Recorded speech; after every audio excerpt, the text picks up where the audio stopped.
Somebody singing in my hallway? Stop it. Hey everyone, welcome back to my channel, and welcome to another episode of Fact, False, and Filmication. And I know there has to be a better way to title this, but that is a problem for another day. So today's movie, as you guys can tell, is The Exorcism of Emily Rose, the movie, which is based on the real-life exorcism of Anneliese Michel. I'll let that guy say her last name. But obviously, I'm just going to call her Anneliese throughout this movie review. So if you guys don't know what this series is, it is where I take a movie that says that it is based on true events.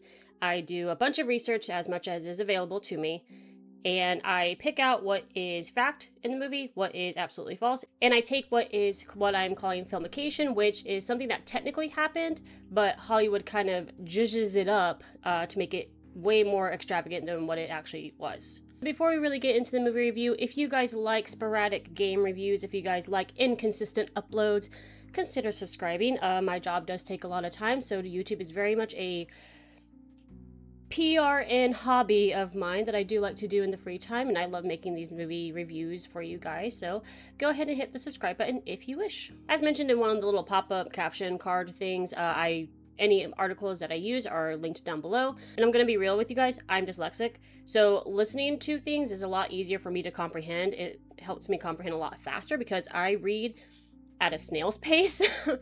So listening to things does help me a lot easier to comprehend what is going on. So I used the Lore Lodge's video last time for Diak Lost Pass. Then this time I listened to a podcast by Case File, linked below. But when I was doing my research, I found the book that they were basing all of their information on. So they based theirs off of a book. I got a free excerpt. It was 2 or 3 chapters worth of it. And honestly, I wasn't gonna pay $30 for it. So transparency. So I did not read any of the books. There are a few out there made about this case. I didn't read them because, again, it would have taken me a lot longer to have read them, comprehend it, and we ain't got time for that. We ain't got time for that. So what I did do is I listened to the Case File podcast multiple times, and I went through to certain articles multiple times, and that is where I got my information. I am just laying it out there. So with that being said, if there is anything that I missed that is in the books and I did not read it, feel free to comment below what I missed. Can't say I'll edit it, but I will pin your comments up at the top, and hopefully that will do ya. All right, so as I mentioned, Anneliese was a German girl who was born September 21st, 1952, and she passed away July 1st, 1976. And the year of her the year that she died in the 70s actually becomes a little bit relevant, but we will talk about that later on. So just keep the years that this whole thing was happening in the back of your head. All right, movie time. So we open up our movie with all of these screaming sounds and spooky screaming, honestly.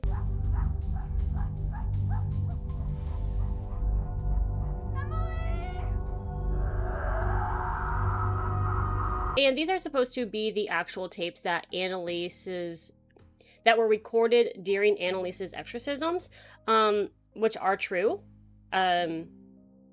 So the screaming is true, I guess. But we officially open up on a creepy barn, on a creepy house in the creepy mist, in the creepy woods, not woods, creepy farm. That is creepy. And while this man is waiting for the door to be opened, he looks around at the creepy barn in the creepy farmhouse. And I don't understand why horror movies in particular decide to do this. I don't know if they do it much anymore, but back in the 2000s, they did it so much. It's where they will focus on an everyday object. Like he focuses on the little north and compass windy thing, and it's like, huh. And Final Destination did this a lot in their earlier movies, again in the 2000s, and it pissed me off then too. It's like, everyday objects can be just everyday objects. But like Final Destination kind of made sense because it's like, any of these things could cause a butterfly effect to kill you, right? But in this movie, it doesn't make sense. He's just looking around and then he's just creeped out by shit. Like, he's creeped out by the barn door, which, I mean, later we find out that, that's where Emily exorcism in the movie took place. But he's like, this barn door, it's opening. Like, I don't get it, but whatever. So he is the medical examiner, and he is here to, I guess, just make sure that Emily is dead. Like, I don't understand. I don't know. He just kind of comes in, and he comes back down, and he's like, yep, she's dead. Like, all right, thanks. But the thing is that they are trying to convey, like, he says, like, I can't be sure that she died of natural causes. Sorry, Mr. Rose, but I cannot state conclusively that the cause of death was natural. Now, I could not find anything mentioning a medical examiner saying they couldn't be sure if Anneliese died of natural causes. Like, I didn't find anything that questioned whether she did or not. However, if they did ever rule it as like an unnatural death, it would be because this girl at the time of her death was so emaciated, so dehydrated. She looked like she had gone a few rounds with Mike Tyson in the face. Her knees were broken. Like, there were so many elements to her death. I wouldn't be surprised if the medical examiner is like, we're having a tough time figuring out what actually killed her. It turns out it was the malnutrition, the dehydration, and she ended up having pneumonia. She was 68 pounds when she passed away. We will get to the broken knees further on. I wrote my script 4 days, for weeks actually. I've been working on it for a while, so I do mention it a lot later on. So we'll get to the knees as to why they were broken, and it's pretty fucked up. But yeah, so the medical examiner is saying that he can't be sure. It's just putting in the viewer's mind, like, well, it could have been the devil. I don't know. I am going to call this filmication because I can't be sure whether the medical examiner said this or not. But again, I wouldn't be surprised if that was probably uttered at some point. Again, just because of the state of her when she was found. So yeah, at the beginning of the movie, Emily is already dead. And so this movie heavily centers, I mean, honestly, the scenes with Emily are actually probably about only 30% of this movie. And then the rest is based around the trial around Father Moore, essentially trying to defend himself and not be jailed for, I think it was like a reckless homicide or something like that. Something along the lines of that. And Father Moore in real life is supposed to be, there were two priests during Anneliese's exorcism. There was Father Alt and Father Renz. R-E-N-Z, I think it's pronounced Renz. But from everything I read, Father Alt had a lot more contact with Anneliese, and it wasn't until later that Father Renz came into the picture, and it really only seems like he was probably there for the exorcism rather than, like, Father Alt, like, had conversations with Emily well before the exorcism. He kind of made some weird claims, if you ask me, but... So yeah, so just know that this movie is heavily revolved around Father Moore and the trial. If court dramas don't interest you, they certainly don't me. Too bad. Stay. I probably have some funny jokes later on. Anyway. Lead a Christian on this. Preferably a Catholic. Ethan Thomas. He's not Catholic, though. Methodist, I think. Is this really how lawyers talk? Where they barely move their heads, with the light shining upward, as if they were... and talking about each other's religious dominations. Is that what it's called? Dominations? Yeah. I don't know. This whole lawyer conversation exchange was so fucking weird to me. But these are the people that essentially the state is using to attack Father Moore. And then we jump to our kind of main character, Erin. If you want to say Emily is our main character, that would make sense. But Erin is our, like, main alive character. She's still living. And she is going to be representing Father Moore. And Erin is a go-getter woman who doesn't take no for an answer and who got a very much well-known murderer off for free. There's ambition. She never stops. She even works while she drinks. I was so sure that Ben Hopper would fry, but you proved me wrong, lady. She also wants nothing more than to be partners with this guy who she is currently a junior lawyer with, whatever that means. And so she wants nothing more than to be like, you know, partners with her and have her name on the door. I don't know, she said it weird. I want my name on the door right next to yours. Some of the dialogue in this movie was so weird, and some of the audio was weird, and I can't get it out of my head, and that was one of them. My name on the door. It was weird. It's weird. Anyway, she wants to be partners with this guy. I can't remember his name right now. She also knows her drinks, which means you know she's super smart. Chivas neat, please. Tangeray martini dry. She definitely won't have a character development at the end of this. I couldn't find any information about the lawyers and whether or not they wanted their names on doors, but we don't care about the lawyers. We just care about these people who, well, not really these people, but this person in particular, Father Alt. This is Emily's father and mother, and I think this is Father Renz. I don't know.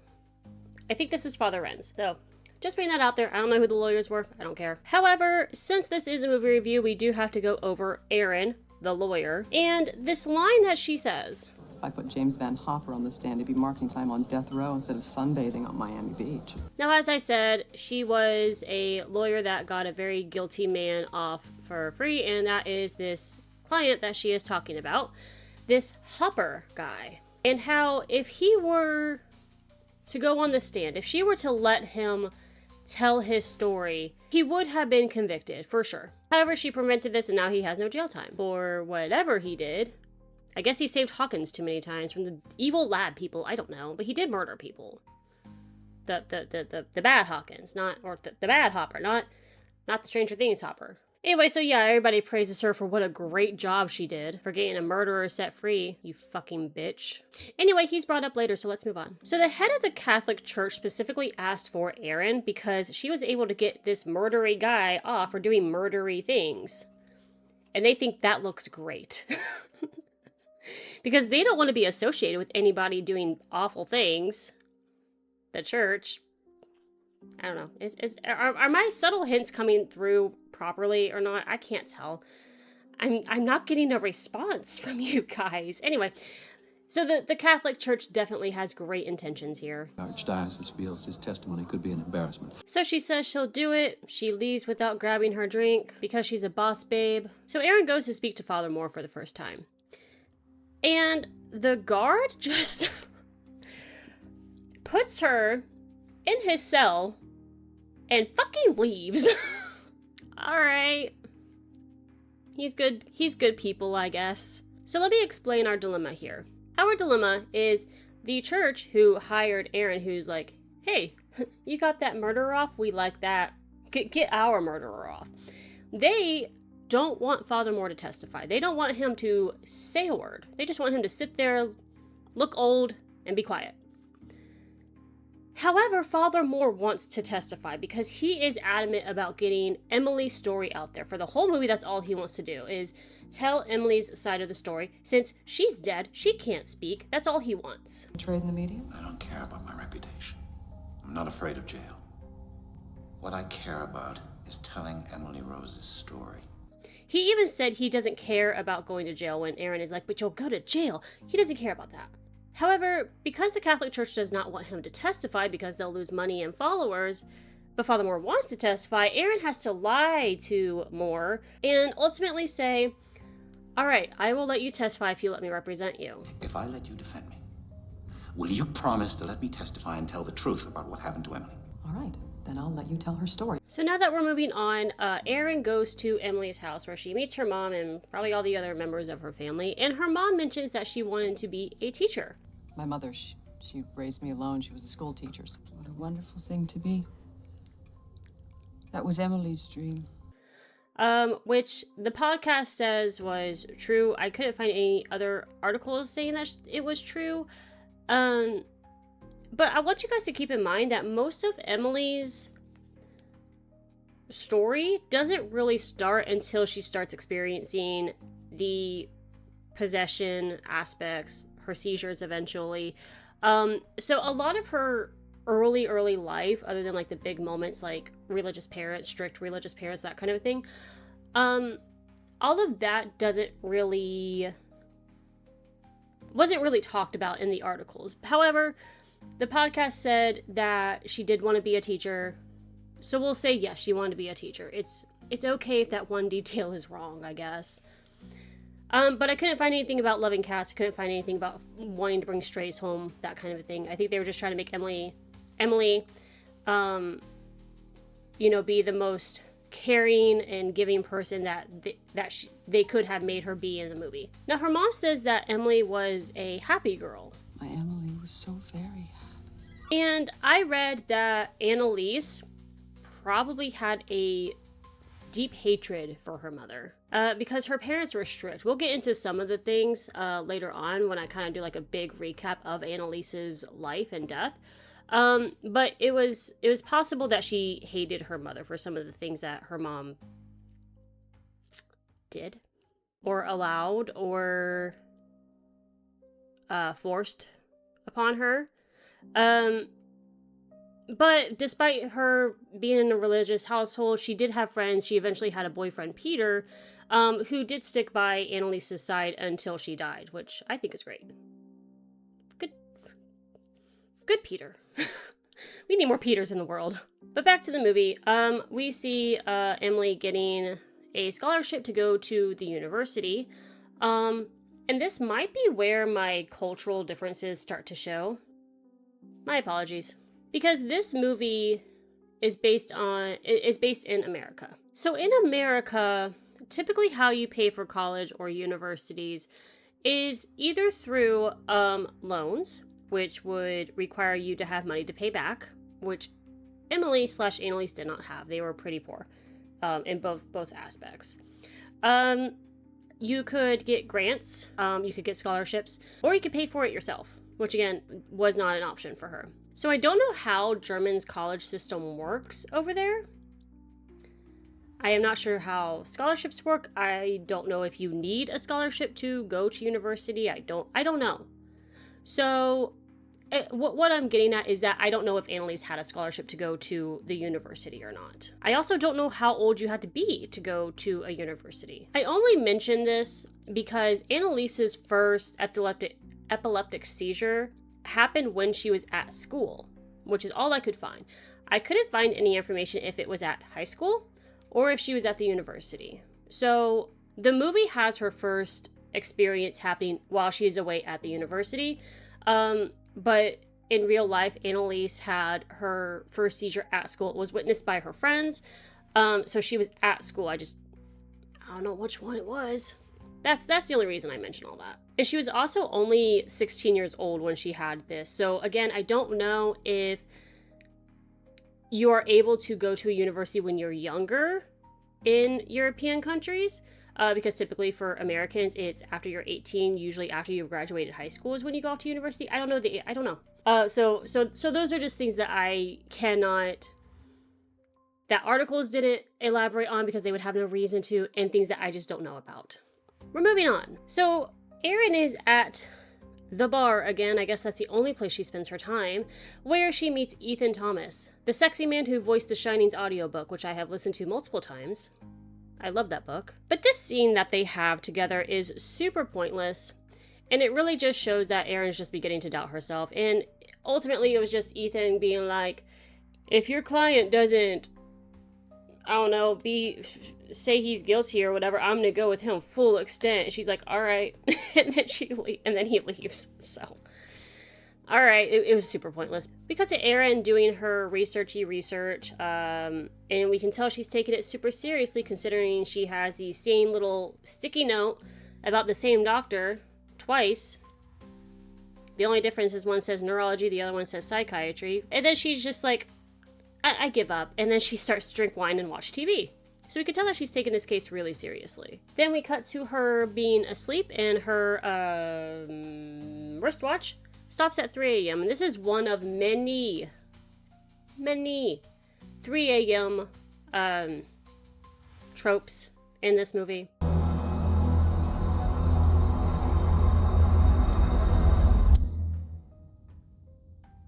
Oh boy, 3 a.m. But she doesn't notice it until the courtroom, and she goes, tick, tick, tick, tick, tick. Does that actually work with stopwatch with wristwatches? I don't know. I don't wear watches anymore. So I am not going to go into too much in the courtroom scenes because first off, I find them a little boring, and secondly, this movie review is going to be long, so I'm only going to try to cover the main courtroom scenes. Who died horribly at age 19. False. Anneliese passed away at 23. So we get to Emily's first seizure scene, and so I'll go ahead and let it play out, and I will correct it, because this is false. Kind of. It's filmication. We'll call it filmication. This is filmication. And so the doctor lady says that Emily woke up to a strange smell at 3 a.m. to something that she thought was on fire. So she checks it out, and after walking down the hallway and going past this random chair that's in the hallway, she goes back into her room after 2 minutes, which is impossible because she walked like all the way down, came all the way back in 2 minutes. I don't think that was possible. Anyway, after that, she lays down in her bed, and then she starts to feel something being pressed on her. So the true story goes is that Anneliese's first seizure, as I mentioned before, happened in class around her friends. Happened around her friends. They say that she was in a trance-like state for a few moments. And then when she came to, she kind of just laughed it off, said it was like, oh yeah, no, I'm just under a lot of stress, that kind of a thing. And it wasn't until later that night that she began to feel something pressed down on her. She said that she tried to scream, but she couldn't, that she couldn't get up. And it kind of sounds like sleep paralysis. I have had sleep paralysis multiple times in my life. And it's kind of like where like you try, if you have had sleep paralysis, where you're kind of aware of what is going on, at least for me. I kind of confuse them with lucid dreams and sleep paralysis. They're probably right there in the middle together, but I'll try to like lift up my hand. You can't do it. And yeah, I'm sure a lot of you have experienced sleep paralysis. That is essentially what she was explaining was going on. But I'm sure back then probably a lot of people hadn't really experienced it, or if they did, they really didn't have a name for it yet. However, this was probably a seizure because when she came to, she had wet the bed. And it is known that when people who have seizures, because their muscles go so rigid and tight and contract with each other, that once you come out of your seizure, all of your muscles relax, including your bladder, which can lead to, unfortunately, urinating yourself. Just wanted to put that out there. That is, sometimes you just pee a little. So the scene with her in the dorm room is definitely a filmication because, yes, while some of it did happen, it obviously didn't happen in this way or in this dramatic of an effect. I will say what I do enjoy about this movie is that in the earlier scenes, like this one and another one later on, they do give what Emily experienced as she says to have experienced them. And then they give what probably actually happened, her having a seizure, and they show her having a seizure. I don't know, I kind of like that, showing both sides, both the supernatural side, which is the ooh, spooky, scary side of it, and then also showing the ooh, spooky, scientific side of it, because, seizures can be very frightening for the person experiencing them, and for the person seeing the person have one. Like, if you don't know what it is at first, it could be super terrifying. I just wanted to put that out there. So, suspecting that Emily was epileptic, how did you proceed? I administered an electroencephalograph. What did the EEG reveal? It showed a possible epileptic focus in the patient's left temporal lobe. So this is kind of filmication because Anneliese did not have another seizure until a year later after her first one, which is why she didn't seek help sooner by neurologists and doctors, because she had the one, it didn't happen again for a year. And when she had the second one, they did go to a neurologist who did an EEG and found normal brain waves. So he suspected that she had a seizure just because her symptoms and her experiences were textbook seizure. However, because they were a year apart, he did not prescribe any medication at this time. But Emily failed to keep her follow-up appointments with me. So it wasn't that Anna failed to keep her appointments. We will get to a more broad explanation. She saw a lot of doctors. She was transferred to a lot of doctors by the time she passed away. She was in that cycle of, she went to a doctor, I'm not sure what's going on. You need to go to this specialist. This specialist will be like, here, take this medication. This medication's not working. Here, go to this. She was kind of jostled around a bunch of doctors, trying to find things that would help her. So it's not that she didn't keep her appointment, it's the appointments didn't keep up with her. You know, the doctors, and I don't want to say they were passing her off. They were concerned. They wanted to help her. It's just that, wow, this sounds like something that my doctor friend over here is more specialized in, kind of a thing. But I do understand that the movie is trying to speed up the timeline because Anneliese actually suffered for years with these issues and these illnesses. So after the first day, Aaron meets up with Father Morgan and he's like, look, I have something super serious to tell you, something that could alter this case. He doesn't actually say that, but that's like the vibe that he's giving. Listen. Before we get started, there's something I have to tell you. Something I should have said to you before I let you take the case. Okay. But Aaron is giving off this look of like, look, I got a very guilty person off for murder, so just lay it on me, big boy. But he's just saying, like, there are evil things surrounding this trial. And she goes, is that fucking it? Okay, let's go. There are forces surrounding this trial. Dark, powerful forces. She's, like, not impressed. She looks like she was actually expecting him to say, like, no, like, we held her down and we starved her. She goes, I can work with this. And kind of looks, like, annoyed when he goes, there's evil. There's evil afoot. So we cut to Jason, who is Emily's boyfriend, who is Peter in real life. So he says that the night that Emily was in the hospital was the night that the demons were able to take over her. So we see her in class. She's not able to concentrate. That's when she starts to see the demonic faces on other people. She runs to the church. Jason follows her, and she contorts in a way and begs Jason to stay with her all night. And I never did leave her. I don't want to say this is false. However, it is filmication. I don't know how many times I want to tell you that, you know, the movie is speeding things up. They are combining things that happen in Anneliese's life into one scene.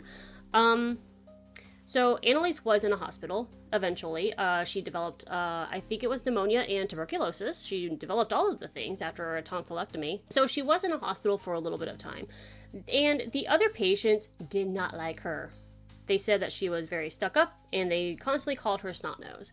And it very well could be because she was super religious, and so she probably just didn't really know how to talk to other people, so she mostly kept to herself. And so one of the nights she did have another seizure. The day after is when one of the patients said, maybe you're possessed by the devil.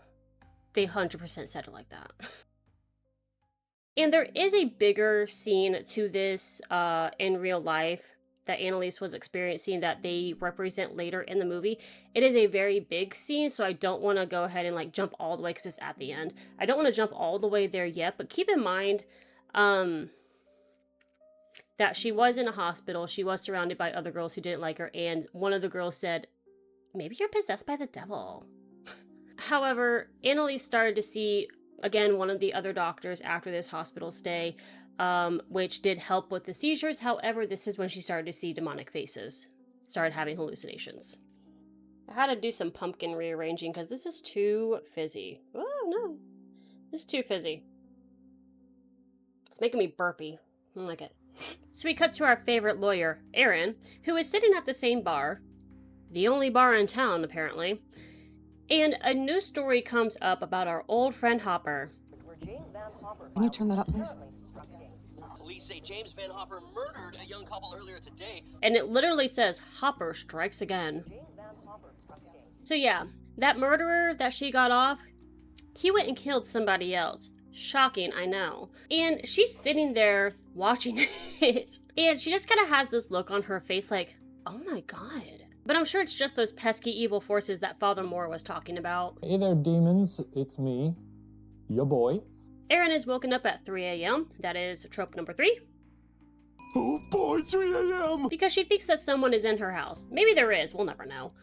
But she goes around looking and she's like, the lights, her power turns off. So she stares at her light bulb. Are you gonna flick that too, Aaron? She doesn't find anyone, so I'm assuming it's just those goddamn demons again. We cut to Father Moore, who is also woken up by Emily showing us that she still knows how to count from beyond the grave.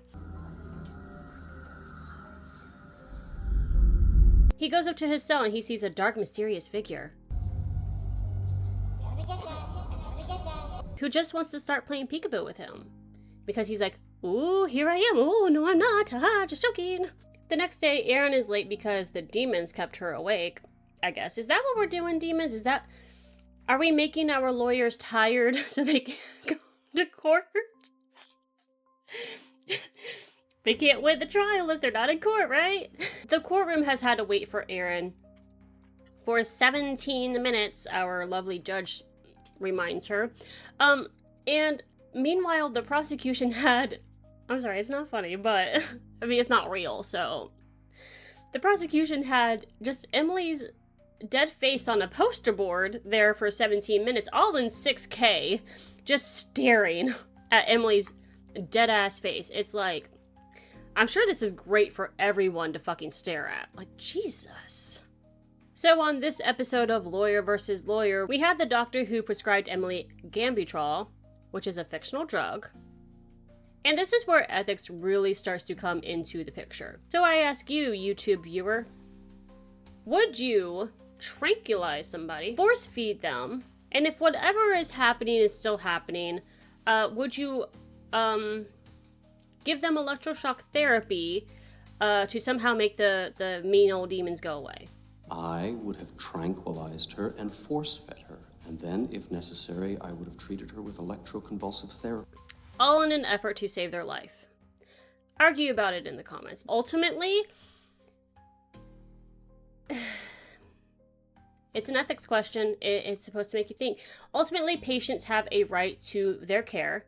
However, if a doctor deems that they are no longer fit to care for themselves, or they don't think that they have the mental capacity to make rational decisions about their care, they can then revoke, override, or the power of attorney, which would be given to, which is usually held by a family member. That's why a lot of older people who have cognitive decline have power of attorneys in case they are not able to make sound mind judgments for themselves. So, as a doctor, does he have the right to say, I would tie her down and put a feeding tube in her and give her electroshock therapy against her will if it would save her life? How do you know that would have saved her life? What if that would have made things worse? I don't know. It's an ethics question. Argue about it in the comments. If I misspoke about something in the comments, correct me. That's fine. I'm going off of my own experiences here, which aren't always correct experiences. Anyway, let's get back to the fun, not to the death. We get back to Jason, who is now testifying his experiences with Emily. And his experiences with Emily lead to what I think is the most terrifying scene of this whole movie. I still kind of get chills when I see it.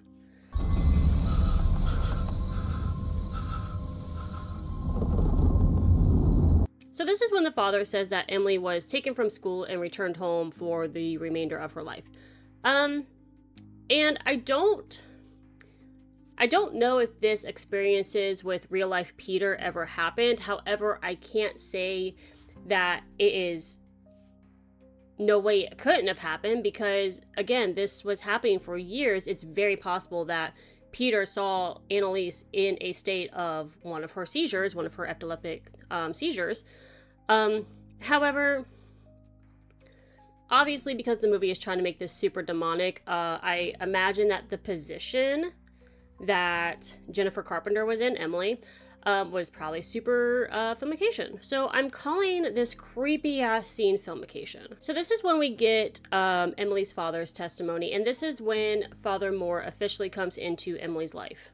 I think they said that he was kind of always in their life, but this is kind of like the first time. I don't know, and I don't care enough to go watch it back, whether he was always in Emily's life or whether he had just come in. The real Father Alt did not come. They did not know about Father Alt until after all of this was happening. So we'll stick with that. This is the first time they've met. And Emily's father sends her sister up to go retrieve Emily, like the golden retriever she is. And her sister gets a very traumatizing scene of Emily on the floor eating bugs. Emily? You did right. And doing the world's worst squat. Those are not the proper form of squat. You're gonna hurt your knees there. And so when she starts to scream, the father squared come up and try to restrain her, and then she decides to have a little bit of pony play with them. And then Emily slaps the priest, which, good God, that has to be 1,000 years in hell. Like, Emily is just racking up her years in hell here. So a lot is happening here right now in this movie. So we have Emily eating bugs. Yes, it was described that Anneliese did end up eating bugs that she found. We also have Emily dropping to her knees, getting up and dropping to her knees repeatedly. This claim is from the podcast. Anneliese repeated this heavily dropping to her knees and getting back up and dropping to her knees roughly for hours. She repeated this act for hours, which eventually led to her knees being broken. However, there were other articles that said that she did this during the exorcisms, that she was praying, kneeling down and praying, whatever this word is, that she was kneeling down and praying, and that is like up to like 600 times a day I don't know, in the hundreds of times a day. And that is how her knees got broken. Whichever the case, the kneeling down seems to be across the board, just whether it was roughly, whether it was during exorcisms, whether it was random times, I don't know.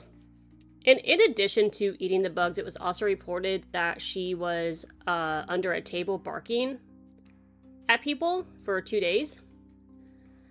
And that she would pee on the floor and then lick it up, which is what possessed people do, I guess. I don't know, I've never been possessed. So it seems like that the movie makes it seem like that Father Alt was the only priest that Anneliese and her family sought out. However, they went to several. They went to several priests. They also went to several doctors. And the other priests, there was at least one. The other priest that she saw essentially said that they didn't see anything wrong, and that when they spoke to her and prayed with her, the prayer is very important, she had no reaction. And so that is why they did not believe that she was suffering from demonic possession. Because at the time, Anneliese was saying that she couldn't pray. Anneliese was saying that she could not be around or touch religious objects, that eventually that she couldn't even walk into a church or be on holy ground without her feet burning. So for the priest to be like, well, you're not, none of this is happening now, is there, I guess. It's not fitting the claims that Anneliese was saying at that time. However, when she met Father Alt, he claimed that he kind of made it seem like a destiny thing. And I'll play the clip here from the podcast of how he describes her meeting Emily or Anneliese's family. And just one thing that I can remember off the top of my head was that he said that he knew things about Anneliese and her family without ever having to have met them. Father Alt was a friend of Father Roth. Father Roth explained Anneliese's case to Father Alt, and he immediately became interested. Upon hearing about Anneliese's case, Father Alt claims he experienced several strange occurrences. He said suddenly, without warning, without explanation, he knew everything about Anneliese and her family, despite the fact he had never met any of them before. And so he's making it seem like, to me, that it was like a destiny type of meeting. Like, I don't know, it was weird and suspicious. Alright, so getting back to the trial, it is now Clever Aaron. It's now our favorite lawyers, Aaron's turn to call her witnesses and give her defense. And so Aaron calls an anthropologist to the stand. For reasons, I don't know, I cannot follow this lady's logic.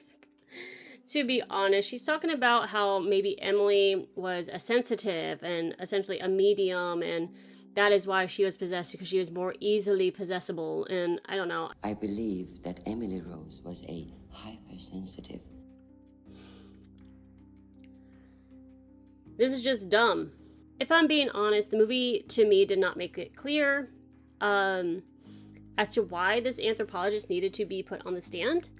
And I'm tired of going back and forth and researching and rewatching this scene over and over. I just want to be done with this scene. Because maybe I'm just dumb and I'm not getting it.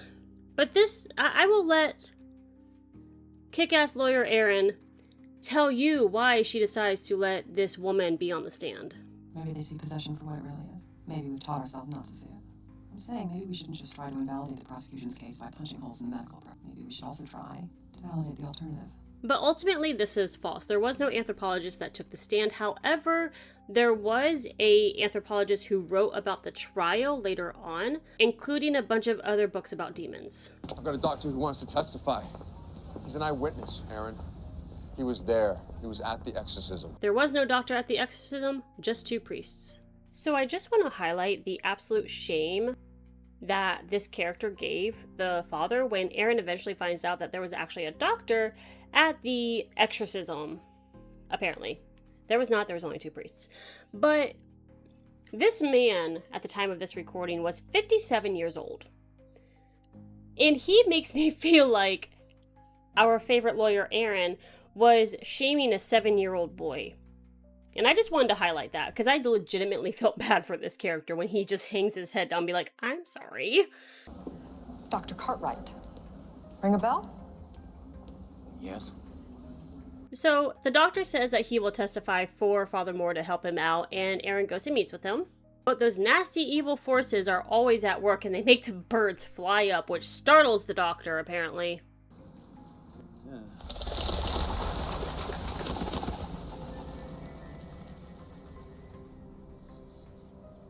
Hello?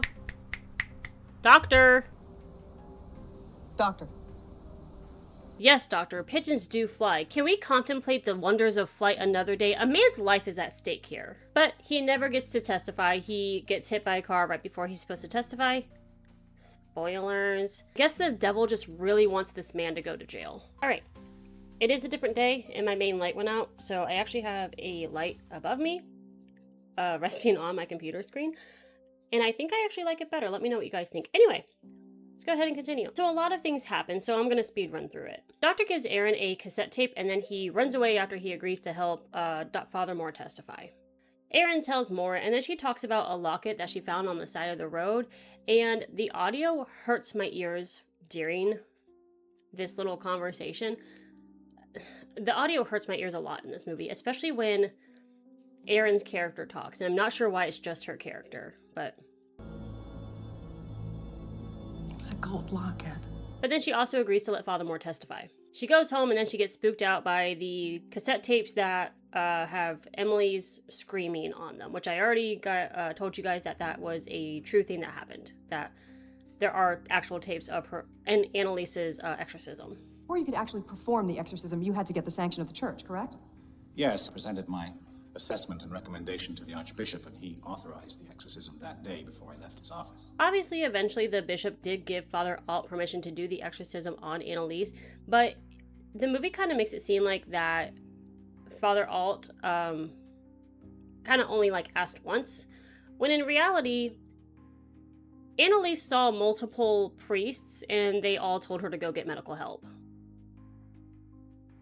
But this guy, eventually authorized Father Alt and another priest, Father Renz, to do the exorcism on Anneliese. So Father Moore takes the stand, and he is talking about the night before the exorcism, he was preparing for demon battle, and he was awoken at 3 a.m., and the windows start to bleed, which I don't know if you know anything about windows, but windows don't bleed.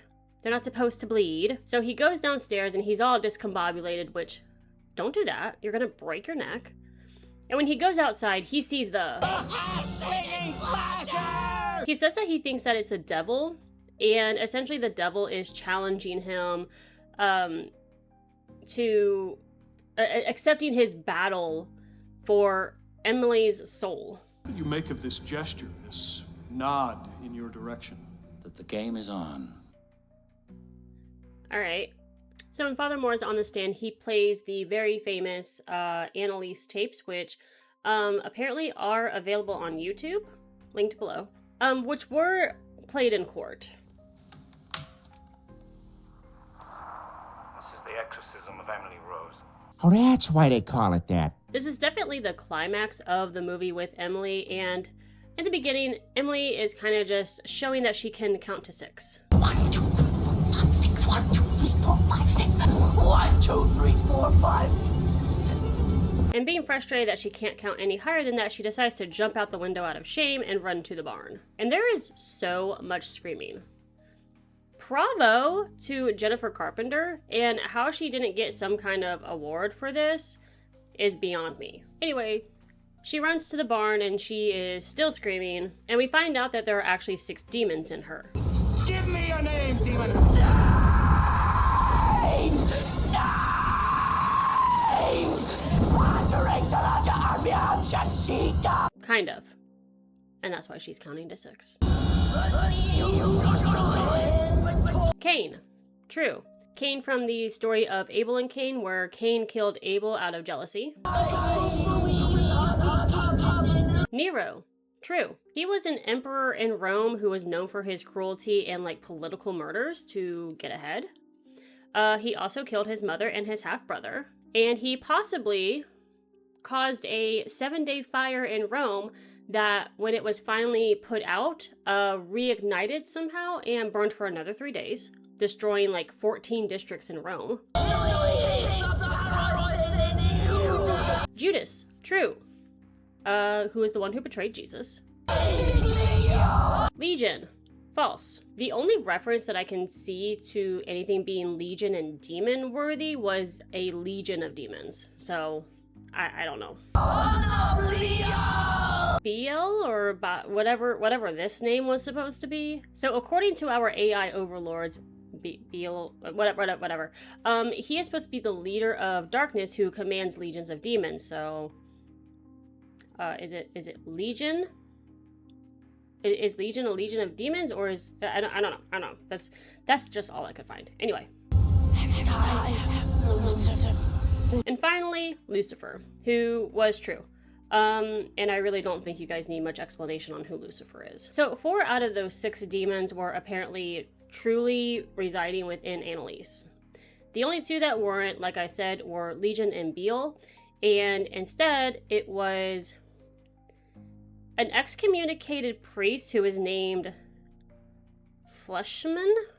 I'll put it up on the screen. I'm not sure how to pronounce this German priest. But he was excommunicated because of being drunk and because of possible murders. But that is kind of all I could really find on him. And the murders were alleged. I don't think they could ever actually prove that he murdered anybody. And the last demon that she claimed to have been possessing her was Hitler. And much like Lucifer, I don't think you guys need an explanation on Hitler. So I don't know if you noticed, but only one of these names that she named was actually religiously, spiritually related. And the rest were actual men of history that she probably, most likely, would have learned in either her Bible studies or in just her German history, like the German priest, like Hitler, because this was after World War II. So I just wanted to put that out there. So after the courtroom hears these tapes, the movie makes it seem like that this was the only exorcism that Father Alt/Father Moore performed, which is very false. Did you attempt another exorcism? I wanted to, but Emily refused. Anneliese went through 10 months of exorcisms. I think it got up to 67 exorcisms, multiple times a week, and they went on for hours. In the movie, the sexy prosecutor starts to spit out facts.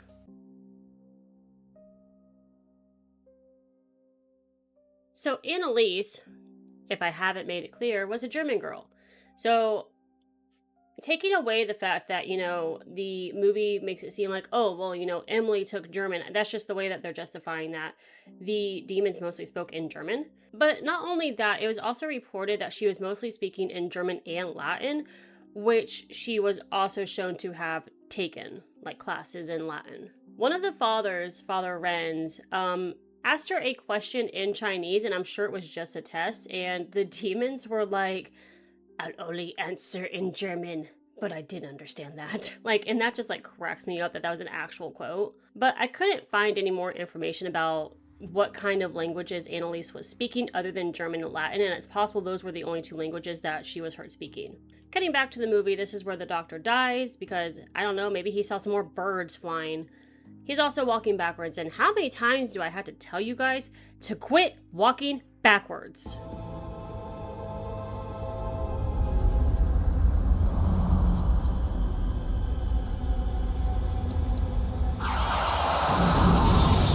Alright, so this movie review has taken us long enough, so let's go ahead and try to wrap it up. So Aaron gets in trouble for letting Father Moore take the stand, because remember, the big high church guys don't want him to take the stand because it'll probably be embarrassing for them. However, Father Moore is adamant about trying to get Emily's story out. And so he reads this very detailed letter, apparently from Emily, and it was apparently written the day before she died, where Emily talks about how she walked outside, she heard her name being called, and she walked outside to see the Mother Mary speaking to her and essentially saying, like, you know, I will let you have peace if you die right now. Like, you know, the demons aren't going anywhere. The demons are going to stay where they are because we are powerless to 6 of them. 6 of them is too much. She said, I am sorry, Emily. The demons are going to stay where they are. And so we are powerless to them. They don't say that, but whatever. But no, the demons are staying in you. You did bad. Demons are staying in you. Apparently, the Mother Mary gives Emily the choice of either staying to suffer for some reason, or letting her pass on peacefully and finally her soul being at peace. Then she said, you can come with me in peace, freed of your bodily form, or you can choose to continue this. You will suffer greatly. But through you, many will come to see that the realm of the spirit is real. And Emily, the altruistic that she is, decides to stay. I choose to stay. 4 reasons. I guess she wanted to be a martyr, but I didn't think martyrs knew that they were being martyrs until they are martyred later. I don't know. And so as soon as Emily says, I choose to stay, it is within a millisecond that the mother is like, all right, fuck you, and dips.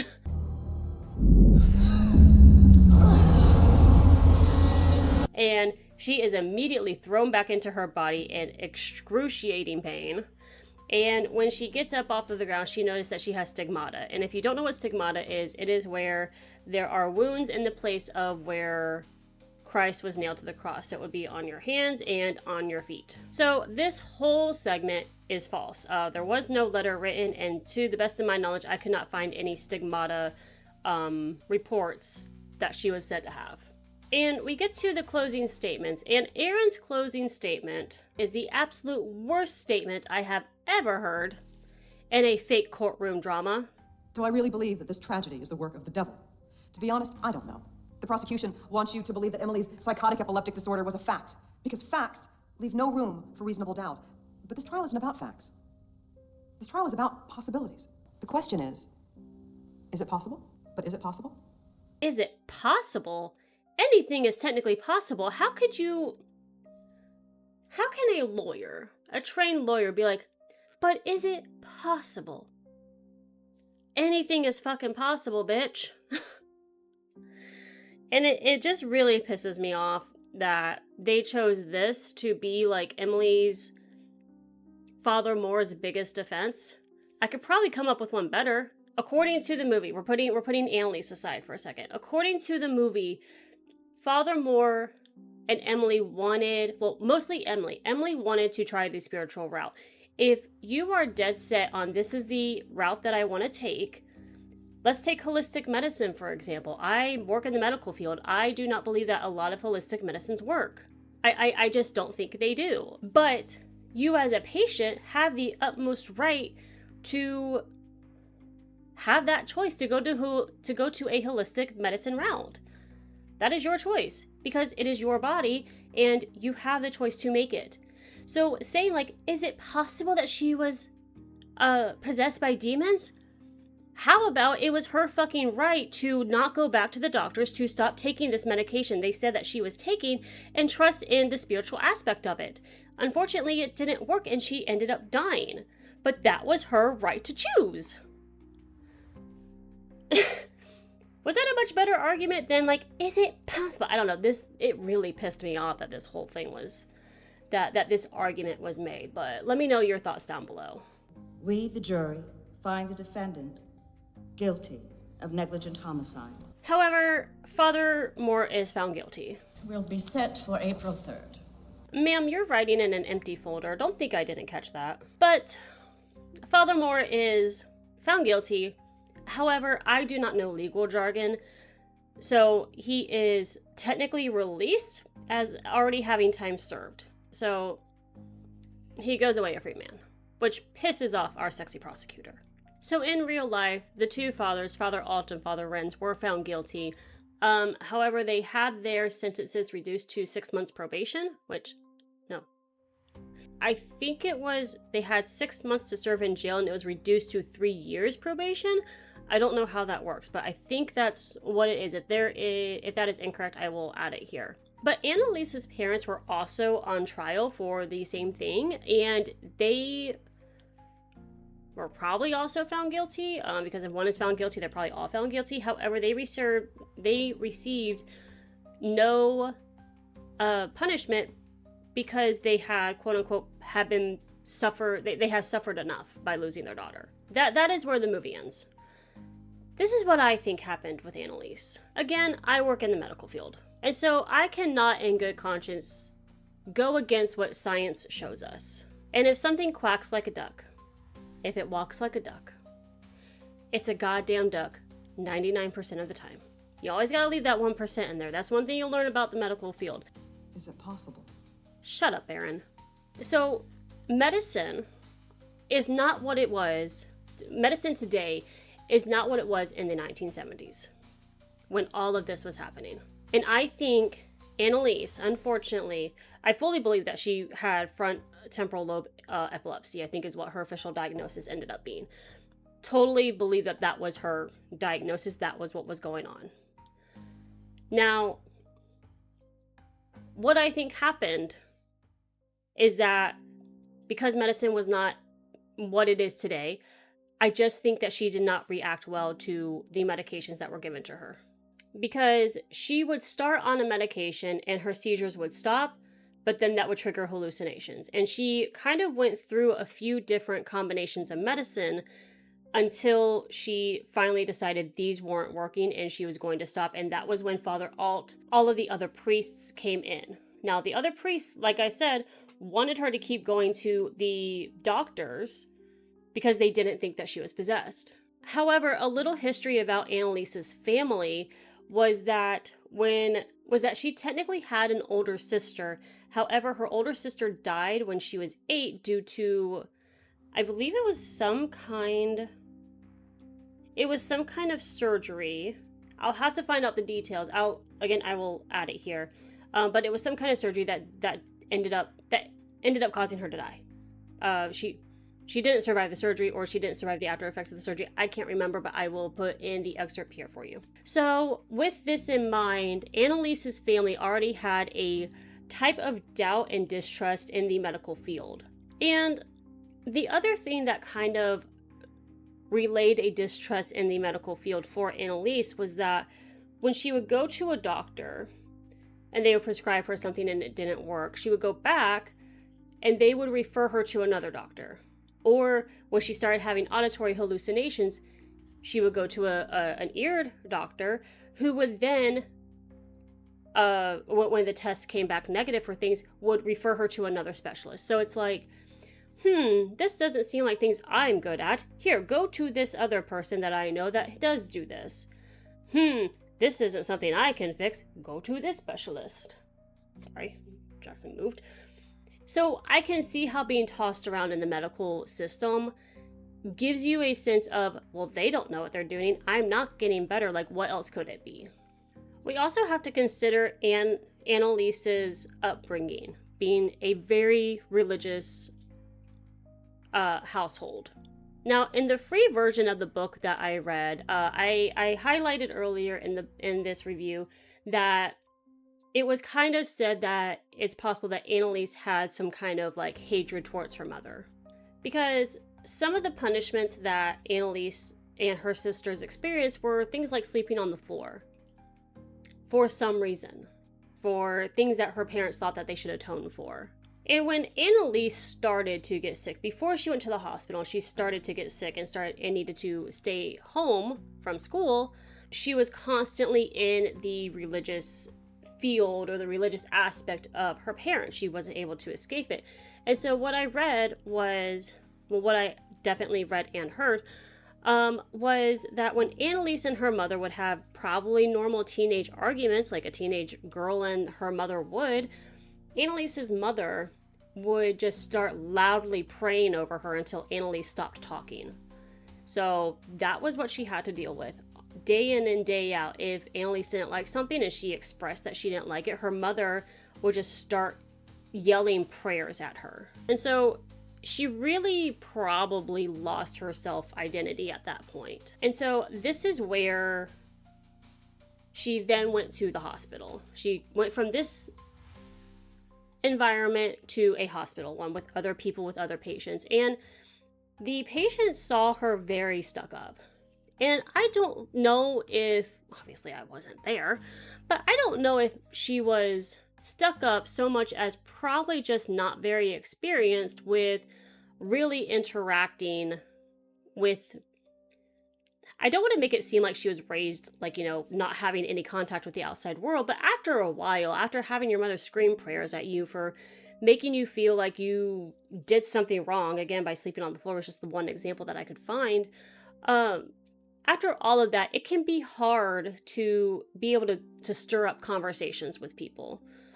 And so what I think, because Anneliese was described as very much keeping to herself, of not being very social. And so what I think is probably like, they probably just saw her stuck up, or what they ended up calling her was snot nose. I think it was just her like not really know how to talk to people, or talk to her age group, or talking to these people at the hospital. And so this is where the idea of a devil possessing her first came into her head. She had a seizure, and one of the girls, already not liking her, said, "Maybe you're possessed by the devil." And I know I mentioned that before, but I'm trying to tie everything in together for you guys. So with this in mind, I believe this was the first little nugget of possession that Anneliese experienced. Not with the devil, but we had to remember how powerful the mind is when it truly believes something. The mind can make the body react in certain ways. I don't want you to try this, but if you're feeling dairy tonight, I don't know, I can't think of a better word right now. If you're feeling up for it, I want you to, in the middle of the night, if you're still awake, lay in bed and look somewhere. Look around your room. Look at the area you're in. I want you to tell yourself, there's something there. There's something in my room. There's something looking at me from the ceiling. I heard a noise. I want you to repeat this over and over again. Tell me what your experience is. Because I know when I do that, I know there's nothing in my room. I have ears like a hawk when it comes to the night because I don't sleep very well and I'm up all the time. I am a light sleeper. I would hear something if something was actually in our room.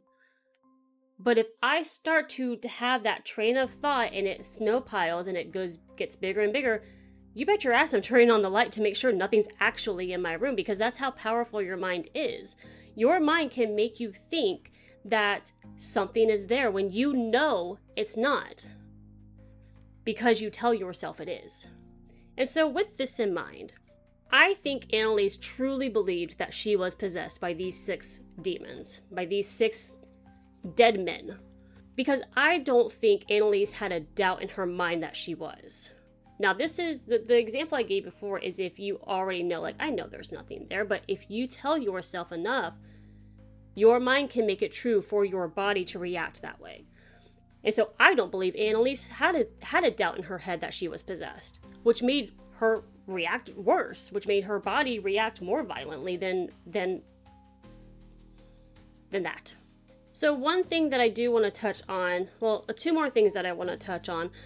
Remember when I said to keep the year of Anneliese's exorcism and death in mind? So Anneliese died in 1976, July 1st of 1976. 1973, 3 years earlier, The Exorcist came out. And it was made into multiple languages. You can't tell me that it wasn't made in German, first off, and that Anneliese might not have seen it. So it begs the question of, did she see it?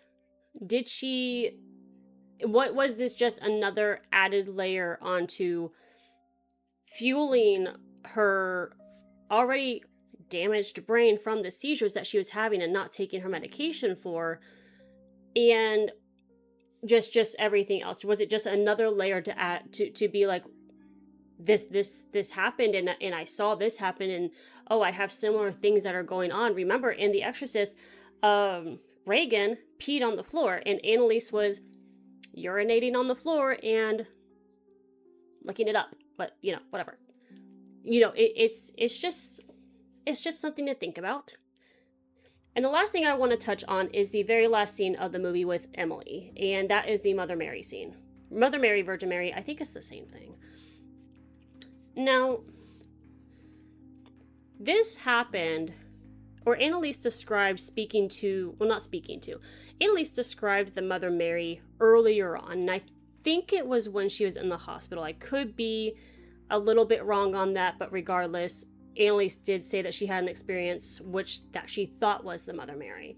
And so I have read from people who have had seizures or who have seizures that sometimes, it is not, an all the time thing, or every person with seizures has this, but sometimes a person who is about to have a seizure can start smelling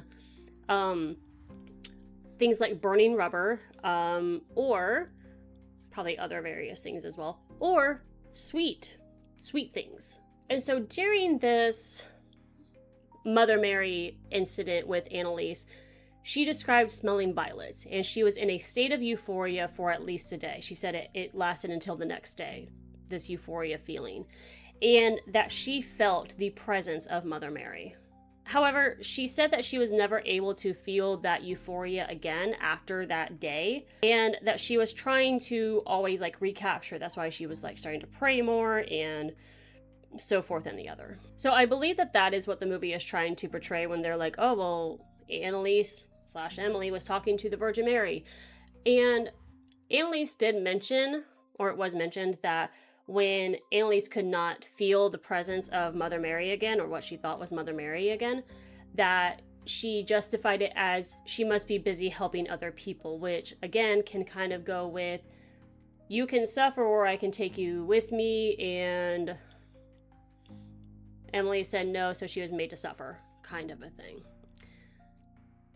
So that is the end of the movie. Please let me know what your thoughts are on this. It took me a long time to write this script. It was a lot of bouncing back and forth between the articles and this little free version of the book that I found, plus the podcast. And I think that, again, Anneliese's story is just a tragedy of medications not working for her, and then her giving up on the medical system. And I can't say I fully blame her, especially when, doctors are constantly referring her to other people and not giving her answers, and ultimately, if she takes one medication, there's a worse side effect that comes along with it. So again, please let me know what your thoughts are below. I really hope you guys enjoyed this movie review. If you guys are still subscribed, thank you so much. I know that my uploads are not very consistent, but if you guys are still here, thank you. I appreciate you, and I will see you in the next one. Bye!